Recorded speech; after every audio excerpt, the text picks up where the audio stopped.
আসসালামু আলাইকুম রহমতুল্লাহ বরাকাতুহ।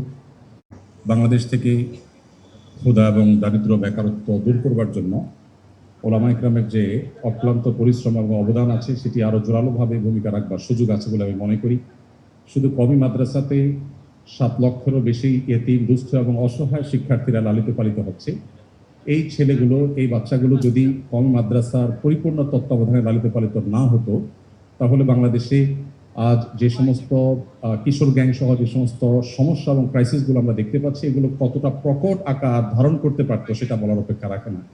তো আমি আশা করি ওলামা ইকরাম তাদের কাজটা যেভাবে করে যাচ্ছেন, রাষ্ট্র থেকেও ওলামা ইকরামকে তাদের কাজ আরও সুন্দরভাবে সুচারুভাবে পরিপালন করবার ক্ষেত্রে সহযোগিতা থাকবে। দোয়া করি আল্লাহ তাআলা আমাদের এই প্রিয় দেশটাকে বিশ্বের মানচিত্রে মাথা উঁচু করে দাঁড়াবার তৌফিক দান করুন। এবং সেই সাথে আমি বিনয়ের সাথে অনুরোধ করছি মাননীয় আমাদের ওবায়দুল কারণের সময়ত খতিব মৌলানা হযরত মৌলানা আব্দুল মালিক সাহেব হাফিজাহুল্লাহ কিছু কথা বলবেন ইনশাআল্লাহ। ওলামা ইকরাম, ইমাম খতিব যারা আছেন, আমি মনে করি প্রায় 4 লক্ষের মতো মসজিদ এদেশে যে আছে, বাংলাদেশে সকল পলিটিক্যাল পার্টিগুলোর অফিস, সকল সরকারি অফিস একত্র করলেও 4 লাখের ধারে কাছে হওয়ার কথা নয়। এই 3 লক্ষের থেকে 4 লক্ষের মাঝামাঝি যে বিশাল অঙ্কের মসজিদগুলো আছে, এগুলো শিরা উপশিরার মতো দেশের সমতলে পাহাড়ে সব জায়গায় ছড়িয়ে আছে। এই মসজিদগুলোর ইমামদেরকে যদি সঠিকভাবে রাষ্ট্রে ব্যবহার করা হয়, আমার মনে হয় রাষ্ট্রের চেহারা বদলাবার জন্য খুব বেশি কিছুর প্রয়োজন হবে না। দোয়া করি আবারও আল্লাহ রাষ্ট্রকে বিশ্বের মানচিত্রে মাথা উঁচু করে দাঁড়াবার তৌফিক দান করুন। ধন্যবাদ সবাইকে। আসসালামু আলাইকুম রহমতুল্লাহ। আলহামদুলিল্লাহ ওয়া সালামুন আলা ইবাদিহিল্লাযীনা ইসতাফা, আম্মা বা'দ। আমি ভূমিকা স্বরূপ কিছু বললাম না, বাস আজকে আমরা এখানে ইফতারের মাহফিলে জমা হয়েছি।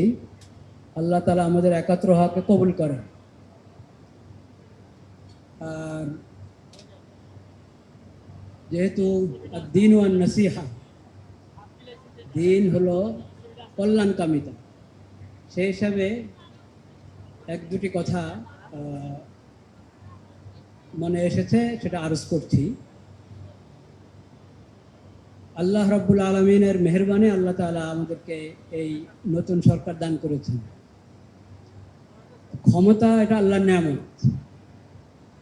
কুল্লাহুম্মা মালিকাল মুলক তুতিল মুলকা মান তাশা ওয়া তানজিউল মুলকা মিম্মান তাশা ওয়া তুইজ্জু মান তাশা ওয়া তুযিল্লু মান তাশা বিয়াদিকাল খায়র ইন্নাকা আলা কুল্লি শাইইন কাদির।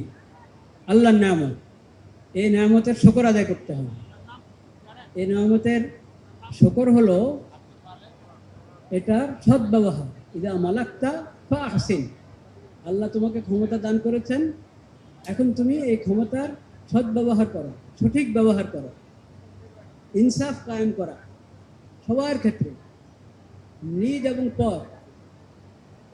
ইনসাফ প্রতিষ্ঠা করার ক্ষেত্রে কোনো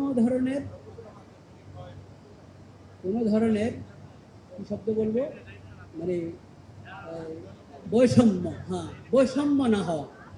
ইনসাফ কায়েম করার ক্ষেত্রে, ইনসাফ কায়েম করার ক্ষেত্রে নবী করিম সাল্লাল্লাহু আলাইহি ওয়াসাল্লামের শিক্ষা হলো, যারা আপন তাদের ব্যাপারে সর্বপ্রথম ইনসাফ কায়েম করা এবং জুলুম রদ করা, জুলুমের প্রতিরোধ। নিজের কেউ জুলুম করলে সেখানে পাকড়া হবে আগে। এই নীতি যদি হয় যে আমরা ইনসাফ কায়েম করব, জুলুমের প্রতিরোধ করব, তাহলে ইনশাআল্লাহুল আজিজ দেশের মধ্যে শান্তির যে আলামত আমরা দেখতে পাচ্ছি, ওটা পূর্ণতা লাভ করবে। আল্লাহ তাআলা সেই তৌফিক আমাদের সবাইকে দান করবে। আর যেই কথা আমরা সবসময় বলে থাকি, আমাদের মাননীয় ধর্মমন্ত্রী একটু আগে বললেন, আল্লাহর হুকুম মেনে চলা। এই হুকুমটা কিন্তু ব্যাপক, একবারই ব্যক্তি পর্যায় থেকে নিয়ে রাষ্ট্র পর্যায়ে, আন্তর্জাতিক পর্যায়ে, সব ক্ষেত্রে আমরা যে কোনো পদক্ষেপ গ্রহণ করার ক্ষেত্রে এটা চিন্তা করব যে আল্লাহর রসুল অসন্তুষ্ট হন, আল্লাহর শরীয়তের বিরুদ্ধে কোনো চিন্তা, কোনো পদক্ষেপ চলে যাচ্ছে আমাদের, এটা যেন ভুলও না হতে পারে, সেটার জন্য খেয়াল করা এটা আমাদের বহুত বড় দায়িত্ব। একটা প্রসঙ্গ আমি একবারই সুনির্দিষ্টভাবে এই মজলিসে আজকে বলছি, যেহেতু সবাইকে পেয়েছি।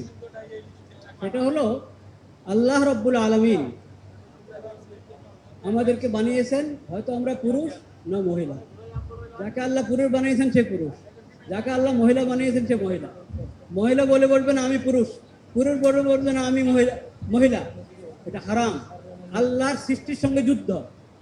এটার কিছু আভাস গত সরকার থেকে আমরা দেখতে পেয়েছি, আরও হালকা ছিল না তো তা না, কিন্তু গত সরকারে এই মাঝের যে সরকারটা কি এটাকে বলে, হ্যাঁ হ্যাঁ, এই সরকারের সময় এটার অনেক আলামত দেখা গেছে। এটার আমরা তীব্র প্রতিবাদ করছি। আজকের এই ইফতারের মাহফিলে দোয়া কবুলের সময় এটার আমরা তীব্র প্রতিবাদ করছি।